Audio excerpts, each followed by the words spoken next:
My name is Stephen Thomas Graf, enlightened master from the Holy Masterful Order of Things, and author of Swiss Army Knife for the Soul, a guidebook for any man, woman, or child seeking their inner child, their spirit animal, or just enlightenment in general. In my book, Swiss Army Knife for the Soul, I offer step-by-step bullet points on how to achieve this enlightened state. And so without further ado, I would like to read for those of you who are unable to attend my reading. Chapter 4. We walked down the street, and I learned that this man's name was Chef Mundo. And not only was he a chef, but a master chef at that. All I could think is that it takes one to know one, so you can imagine my transcendent excitement, my enlightened state of self-satisfaction at being recognized by this master as the master that I myself was as well. "Come, maestro," Mundo said to me. "The journey begins." Which is when he mysteriously took off at a dead sprint down the street, steadying the briefcase that hung by its strap from his shoulder. "Why are we running?" I asked, after catching up with him. But he didn't answer.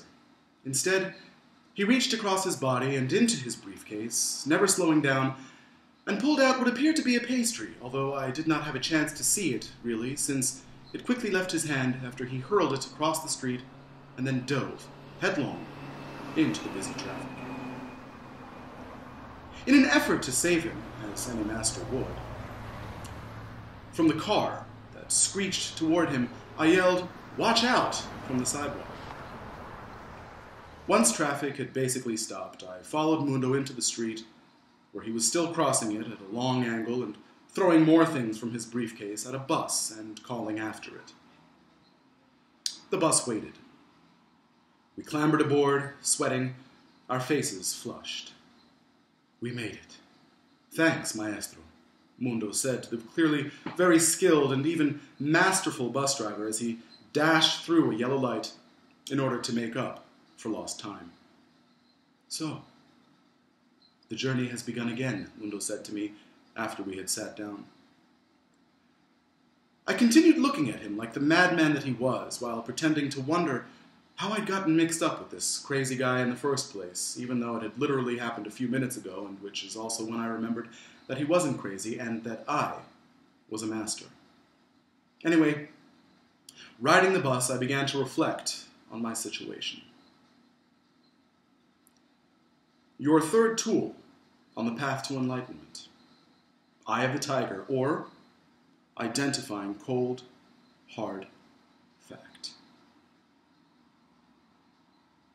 Consider animals. Animals do not judge their circumstances or even question them. They simply respond to their instinctual imperative and respond to the moment with the tools that nature has given them.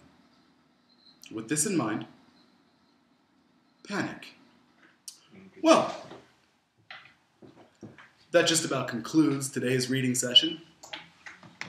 And I do hope you got something out of it. I'd like to thank you for tuning in, and I'd also like to thank Chef Luna for allowing me to use his space, Spanish Harlem NYC, here in Winterthur. Finally, I'd like to thank myself for everything I've accomplished and for allowing me to bring what I brought to you. For those of you who couldn't make it, maybe you can next time. That's just about it.